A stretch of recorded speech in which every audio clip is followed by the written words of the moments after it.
Estamos en Apocalipsis capítulo 6 y hoy vamos a ver versículos 9 en adelante. Seguimos viendo el mensaje que está dentro del rollo, el rollo que el Cordero, el león de la tribu de Judá, el que venció, era el único digno de poder abrirlo. Y hemos visto los primeros 4 sellos.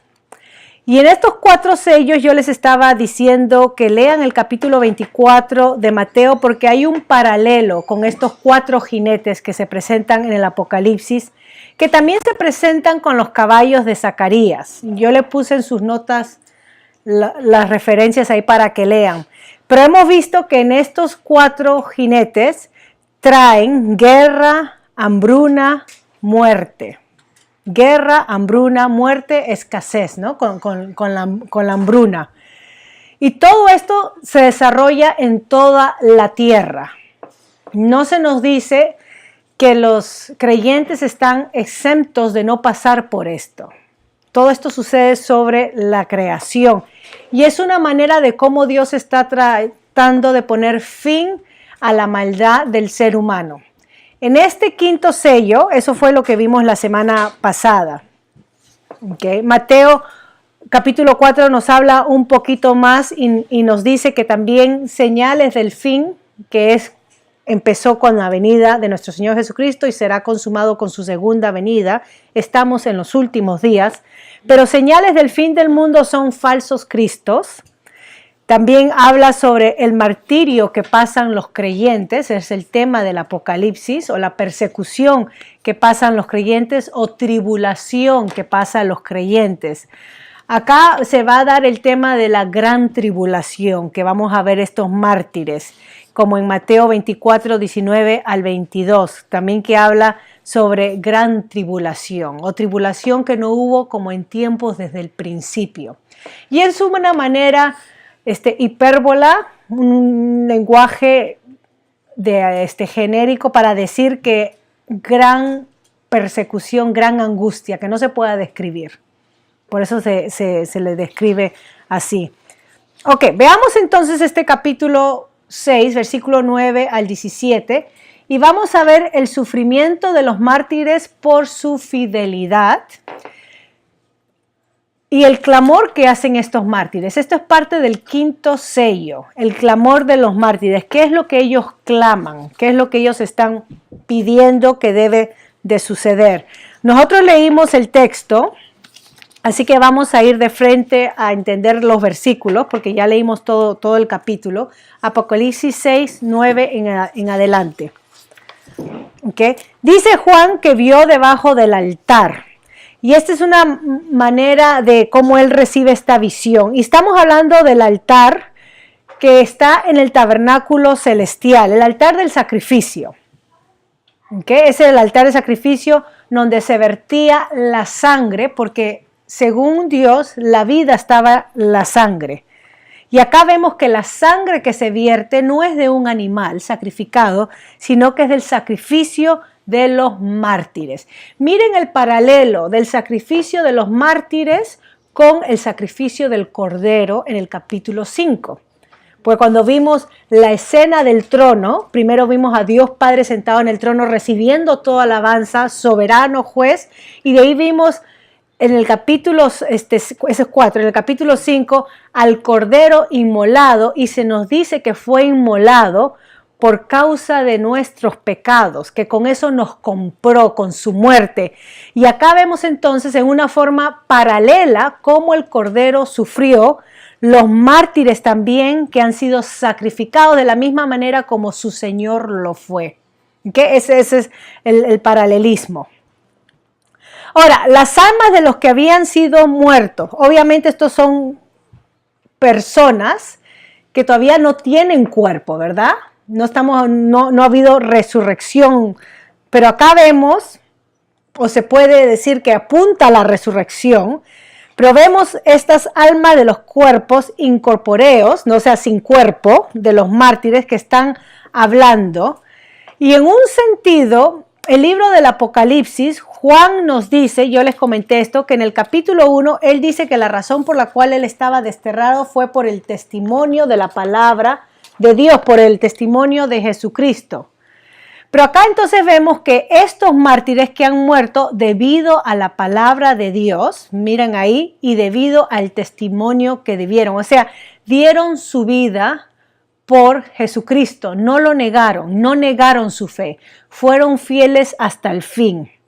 Esta frase se repite debido al testimonio, se mantuvieron firmes, se repite a través del Apocalipsis y es similar al llamado de cada iglesia cuando leímos al final de las 7 iglesias donde dice aquel que vence, al que venciere.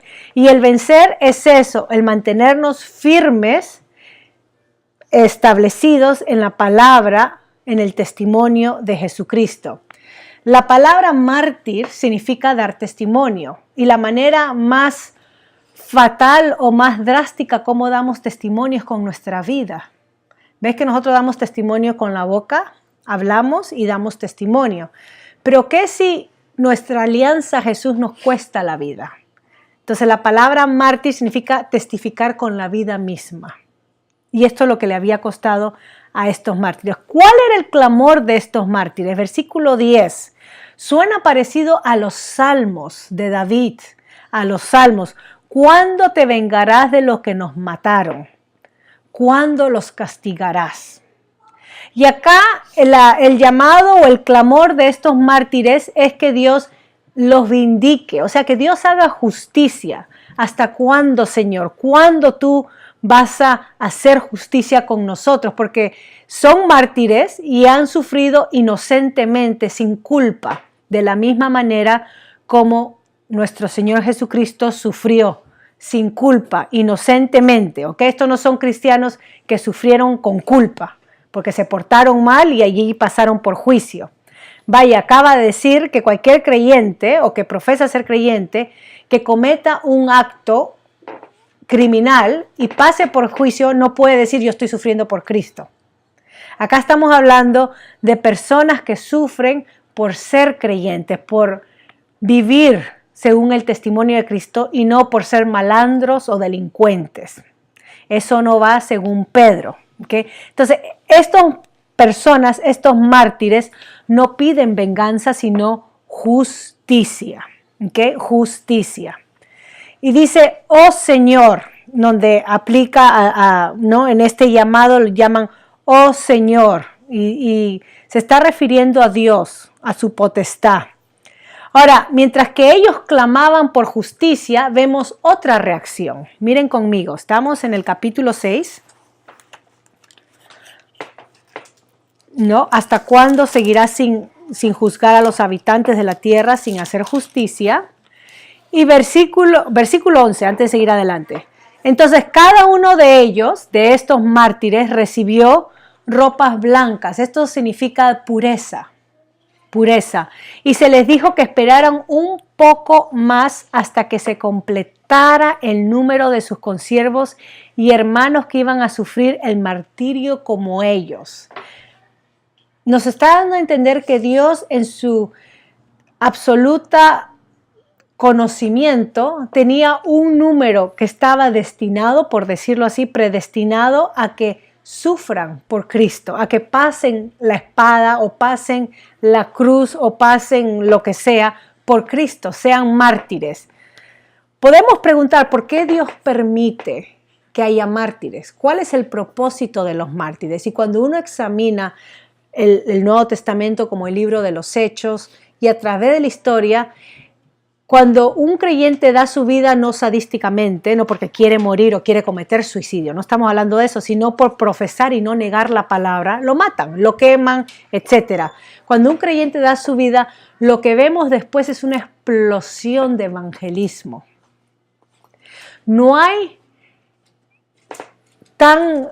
algo que cree más impacto. Nosotros pensamos, hagamos un concierto, invitamos a, no sé, a Marco Suito, a estos cantantes famosos, hagamos un concierto, invitemos a todo el mundo, no creyente, para que vengan a Cristo y se salven. Y los que vienen son creyentes de otras iglesias. El creyente no viene a conciertos cristianos, al menos que un amigo lo traiga de las orejas y te va a gustar, etc.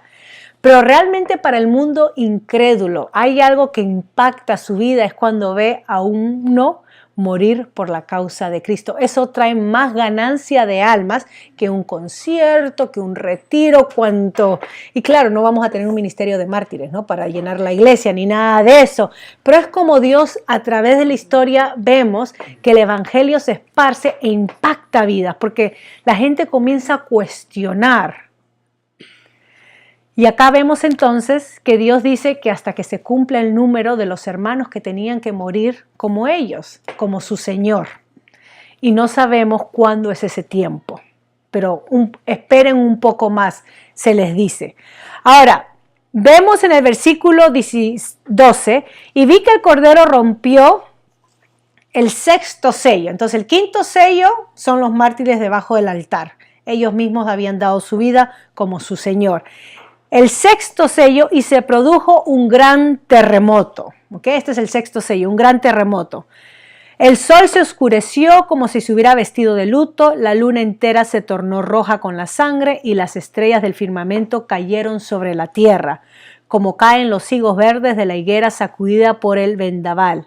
El firmamento desapareció como cuando se enrolla un pergamino y todas las montañas y islas fueron removidas de su lugar.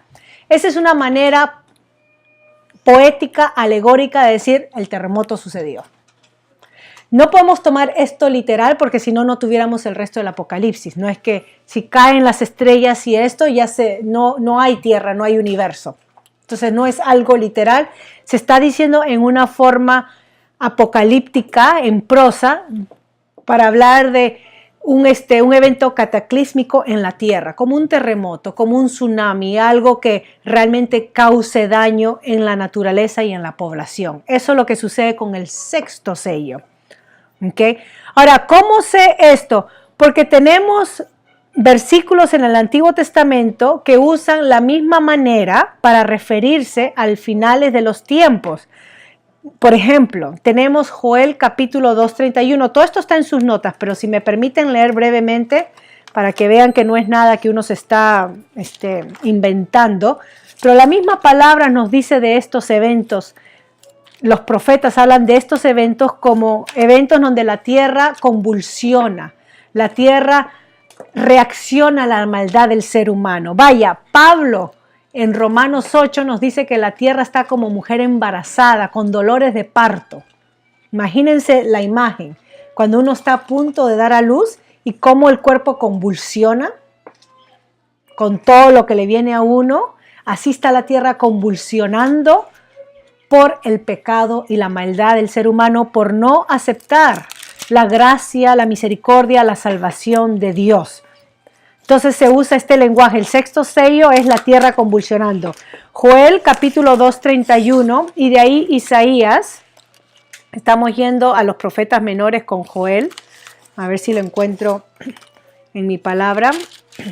Joel capítulo, ¿encontraron? 2, versículo 31. A ver, para leer la Reina Valera es esta, ¿verdad? Ok. Voy a leer de la Reina Valera. Dice así: el sol se convertirá en tinieblas y la luna en sangre antes de que venga el día grande y espantoso de Jehová. Y todo aquel que invocar el nombre de Jehová será salvo. Pablo habla eso en Romanos capítulo 10, porque en el monte de Sión en Jerusalén habrá salvación. Entonces está hablando cuando venga el Espíritu, cuando Dios derrame el Espíritu sobre sus hijos, que sucedió en Hechos capítulo 2, la venida del Espíritu Santo. Y lo describe como señales del fin del mundo, donde la tierra reacciona. Es más, ahora que viene la Semana Santa, que vamos a celebrar o a recordar, entendemos por los evangelios que el día que nuestro Señor Jesucristo murió, el Viernes Santo, dice que hubo un terremoto, que el telón del templo, la cortina se partió desde arriba hacia abajo. Entonces la manera como la tierra reacciona por la maldad del ser humano. Y hoy en día nosotros estamos tratando de poner curita o band-aid, ¿no? Y estamos creando conciencia con Greenpeace, con el mundo va a durar 12 años o 20 años o no va a haber futuras generaciones. ¿Qué problema? No botemos latas en la highway, hacemos reciclaje. Hoy en día estamos creando conciencia Y no hay nada de malo con cuidar nuestro planeta. Es bíblico, Dios nos puso para cuidarlo. Pero el problema no es la lata o el envase de Tim Hortons que tiramos. Según la palabra de Dios, el problema es el pecado. Nuestra maldad hace que la tierra reaccione como lo está haciendo ahora. Y la Biblia lo habla usando este lenguaje de la luna, se oscurece, las estrellas se caen. Todo eso es para decir que la tierra está clamando de dolor por nuestra maldad. De la misma manera, Isaías, cuando Dios habla del juicio sobre Babilonia, Isaías capítulo 13, nosotros que hemos estudiado Isaías capítulo 13, también habla acerca de esto que sucede en forma de juicio, ¿no? Cuando habla del juicio que va a suceder. Brevemente, Isaías 13.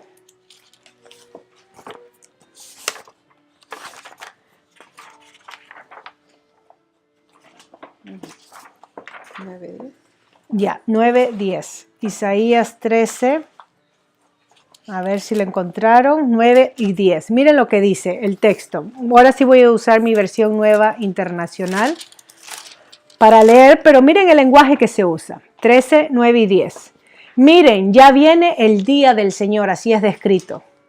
Día cruel de furor y ardiente ira, convertirá en desolación la tierra y exterminará de ella a los pecadores. Las estrellas y las constelaciones del cielo dejarán de irradiar su luz, se oscurecerán el sol al salir y no brillará más la luna. Castigaré por su maldad al mundo. Ahí lo dice bien claro, que la razón por la cual nuestro mundo, si se está calentando, se está enfriando o Dios lo sustenta. Todo esto es pura palabrería, pero lo que esté sufriendo nuestra tierra es por causa de la maldad y no por causa de la contaminación que nosotros causemos. Hay una razón más allá de lo aparente.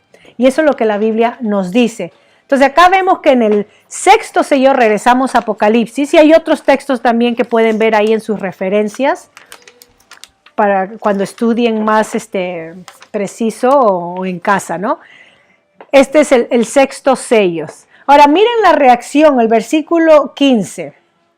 ¿Okay? El versículo 15 nos habla la reacción después de este gran terremoto. ¿Qué sucedió? Versículo 15 dice: los reyes de la tierra, los magnantes, los jefes militares, los ricos, poderosos y todos los demás, esclavos y libres, se escondieron en las cuevas y entre las peñas de las montañas. Todos gritaban a las montañas y a las peñas: caigan sobre nosotros y escóndanos de la mirada del que está sentado en el trono y de la ira del Cordero, porque ha llegado el gran día del castigo. ¿Quién podrá mantenerse en pie? El juicio de Dios es un juicio de gracia. ¿Saben por qué? Porque a pesar de que la tierra reacciona en terremotos o en convulsión, Dios no destruye a la raza humana. Todavía hay esperanza para que se arrepientan, para que vengan al verdadero conocimiento de Dios. Desde tiempos del Antiguo Testamento, Dios está llamando a su pueblo, Dios estaba llamando a Babilonia, a las naciones alrededor, que vengan y se arrepientan.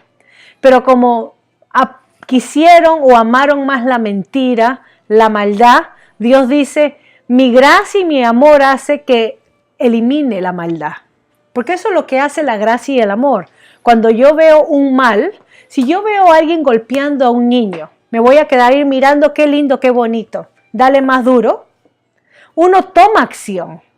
Y tomo acción porque nos indigna, queremos que pare, tenemos amor, misericordia, gracia, llamamos a la policía, tomamos acción. Este es un Dios que reacciona a nuestra maldad, pero no nos elimina por completo. Nos da oportunidad de reconocer y arrepentirnos.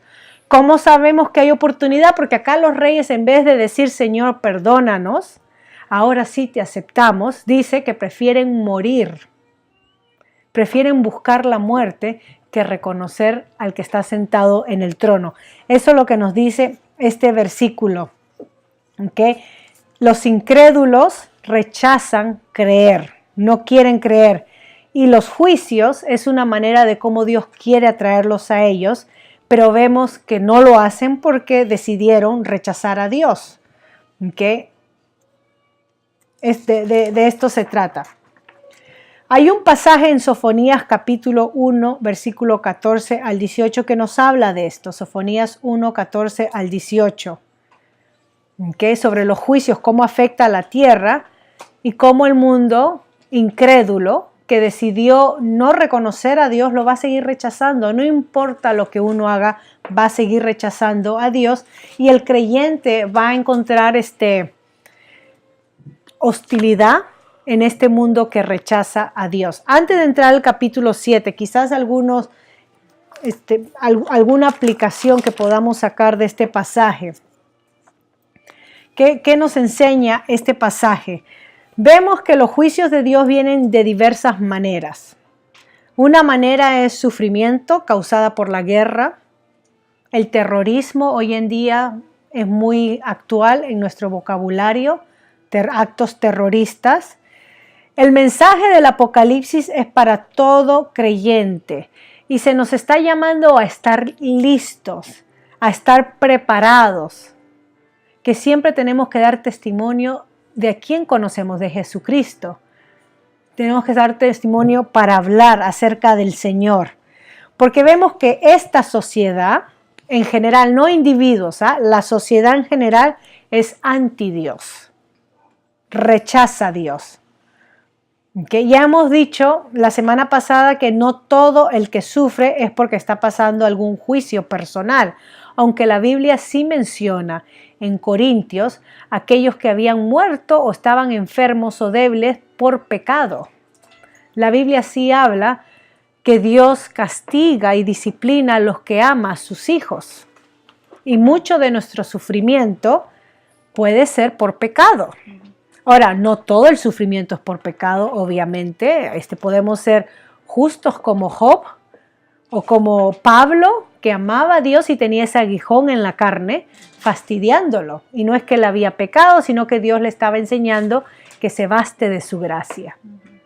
Así que el sufrimiento en la vida del creyente cumple un propósito. Y el propósito es de purificarnos, lavarnos y prepararnos para su obra. Generalmente nosotros no lo vemos así. Nosotros pensamos sufrimientos, me estanco, me paralizo, no puedo hacer nada. Cuando pasamos por sufrimiento cuestionamos y decimos, Señor, no puedo hacer nada, estoy sufriendo. Cuando leemos la palabra de Dios, es en ese sufrimiento que somos más capaces de servirle a Dios que cuando estamos bien. Porque cuando estamos bien sin sufrimiento, nos basamos en nuestras fuerzas. Yo estoy bien, mi hogar está perfecto o aparentemente estable, entonces qué rico predicar y enseñar. No hay obstáculo en mi vida. Pero cuando sufro, ahí más me cuesta enseñar. Más me cuesta porque entro en esta lucha dentro de mí, donde quiero agradar a Dios, pero veo todas estas incompetencias, fallas, pecados en mi vida. Y ahí es donde Dios dice, mi gracia te limpia y mi gracia te ayuda. El sufrimiento nos ayuda a prepararnos. El seminario nos prepara. Estudiar la palabra nos prepara. Pero no hay nada como el sufrimiento que nos capacita para que nuestro servicio a Dios sea genuino. Sea genuino. Ustedes pueden escuchar testimonios de creyentes de cómo el sufrimiento, ya sea a través de una enfermedad, crisis, pérdidas, el sufrimiento viene con diferentes títulos, pero cómo eso los ha fortalecido en el Señor porque decidieron no paralizarse, no quedarse estancados, no decir, bueno, no puedo hacer nada, sino ver la oportunidad de cómo servir a Dios a través del sufrimiento. Podemos sacar eso de Apocalipsis. ¿Okay? También podemos sacar en que no podemos ser arrogantes, pensar esto no nos va a pasar a nosotros. Esto pasó en tiempos de Jesús, en tiempos de Juan. Nosotros no vamos a pasar por guerra. Nosotros no vamos a pasar por hambruna, ni por pestes, ni por otro. ¿No? ¿Realmente pensamos eso? ¿Saben que la guerra viene por la puesta de uno que se para ahí en el poder del gobierno y decide hacer unos cambios y de pronto tenemos limitaciones en esto, limitaciones en otro y lo que vemos es hoy en día una Venezuela o un estado tipo Hitler. Nosotros hemos visto las películas famosas que a los muchachos les atrae, que habla sobre The Hunger Games. No sé si han visto esa película, que habla sobre estados donde la gente vive comunidades, pero aparte hay una sociedad alta que tiene control de todo y vive como los ricos, ¿no? O como con los privilegios. Y usan a los que viven en comunales, son pobres, no tienen comida, pelean por la comida en estos juegos para algo así como lo que sucedía en Roma, ¿no? Cuando se les tiraba a los gladiadores con los animales para entretenerlos, a ver quién sobrevive en medio de esto. Nosotros pensamos, eso no va a suceder, eso es cosa de fantasía. Sí sucede. Hablemos con los que han sobrevivido secuestros de guerrilla, que nos cuenten lo que ellos han visto y han pasado. O con aquellos que han salido de países como Norte Corea. Salen con vida y salen traumatizados y lo que encuentran es, pero eso en este mundo, sí, hoy en día, en este mundo. Y uno no cree porque uno no lo vive acá. Pero eso no significa que no va a pasar. Puede pasar. Puede pasar. Así que no pensemos, eso nunca va a pasar acá en Canadá. Eso nunca nos va. Tenemos que estar listos porque puede pasar. Y no es para asustarnos, sino para afirmarnos en nuestra fe.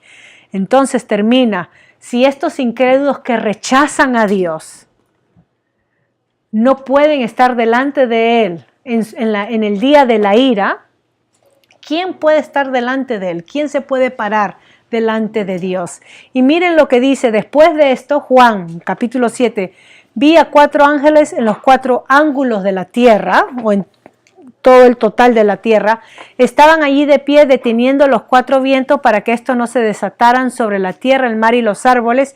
Y vi también a otro ángel que tenía del oriente con el sello del Dios vivo. Gritó con voz potente a los 4 ángeles a quienes se les había permitido hacer daño a la tierra y al mar. Interesante que todo esto que sucede con el 5º sello donde la tierra sufre es orden de Dios. Y dice, Dios ordenando que la tierra sufra.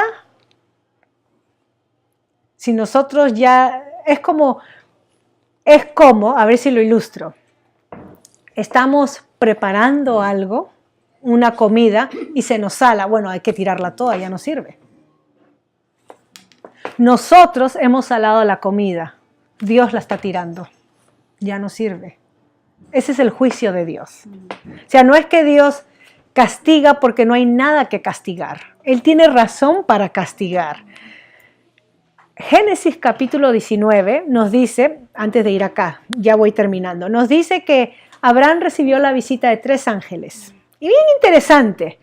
Y dice que uno de ellos era Dios que hablaba con él, en la forma de un mensajero. Y le dice, voy a destruir a Sodoma y Gomorra. Y Abraham se acuerda que ahí tiene a Lot y su familia, su sobrino, y dice, Señor, no, por favor, ¿cómo vas a destruir a los justos con los malos? ¿Acaso pueden morir los malos y los justos todos por igual? Y entonces Abraham comienza a negociar con Dios, dice, ¿qué si hay 50 justos en esa ciudad? Y Dios dice, no lo hay, si hubiera, no la destruyera. Y Abraham comienza a ir a la lista, ¿no? Minorar. 40, 30, 20, 10. Dios dice, no, si hubiera 10 no la destruyera. Por 10 justos yo nos destruyo. Mira la gracia de Dios. Y él se acuerda, Lot, mi sobrina, su esposa.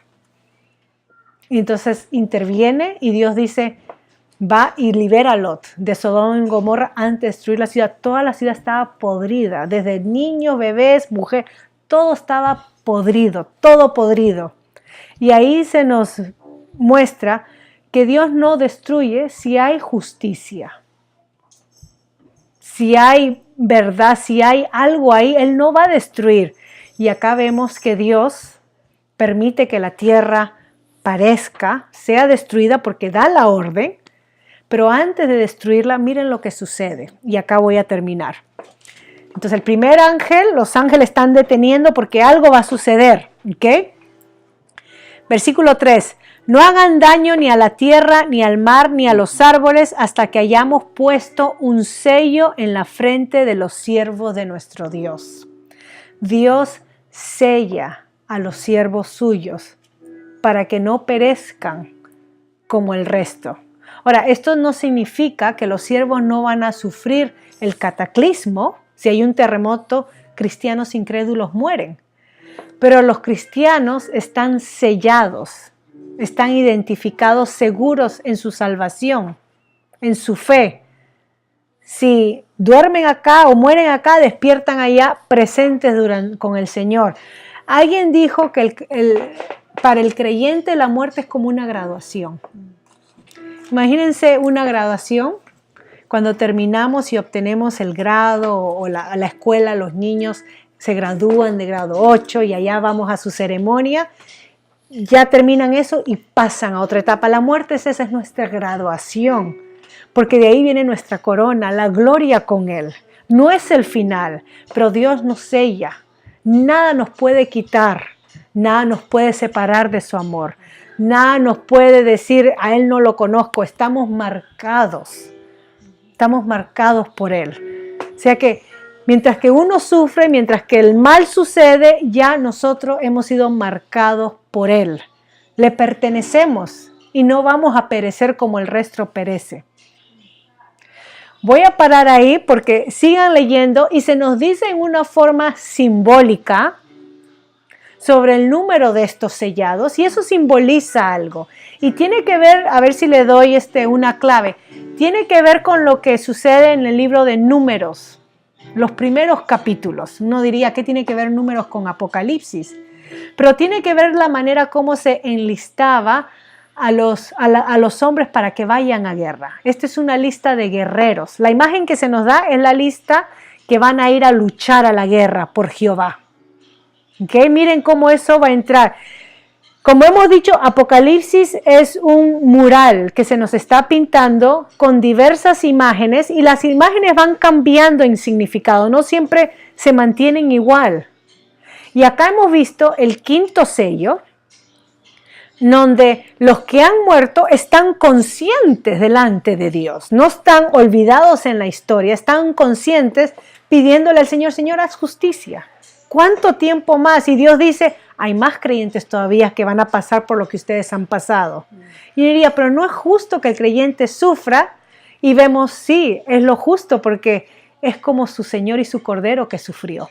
Ellos están siguiendo los pasos de su Señor y de su Cordero. Así que el ser mártir es un honor, es algo digno. No buscamos, no vamos y nos volamos para ser mártires. No, sino que damos testimonio de Jesucristo, nuestro Señor, y si eso nos cuesta la vida, así sea. Y estos mismos mártires que están debajo del trono, clamando por vindicación y justicia, Dios dice todavía no. No solamente para que se cumpla el número que deben de padecer, pero también porque el mundo incrédulo, todavía hay muchos que deben de creer. Deben de creer. Hay que darle esperanza a aquel que quizás en su momento no creyó, pero ahora sí está listo para creer. La misericordia de Dios de alcanzar a todos, de que todos lo conozcan a Él. Y vemos entonces que en medio de estos juicios de Dios, Dios asegura a los suyos, los sella. Tengan eso en mente porque el enemigo, la bestia, el Satanás va a imitar algo parecido. Porque eso es lo que hace el enemigo, imita lo que Dios hace para engañar, se disfraza como un ángel de luz. Todo lo que Dios hace, Él lo imita, pero claro, su imitación es una farsa, que es una burla, no es la verdad. Voy a parar ahí entonces para poder conversar un poquito y la semana que continuamos, la próxima semana veremos el capítulo 7. Vean las dos figuras que se da de esta multitud. ¿Es la misma personas o son dos grupos totalmente diferentes? ¿Qué piensan? Y tengan en mente que Apocalipsis presentan en dos la misma idea. Cordero, león. Contradicción. Pero no, nos está diciendo una verdad. Ahora vemos mártires, guerreros, multitud. Mismo grupo, mismo mensaje que nos quiere decir. que voy a parar ahí.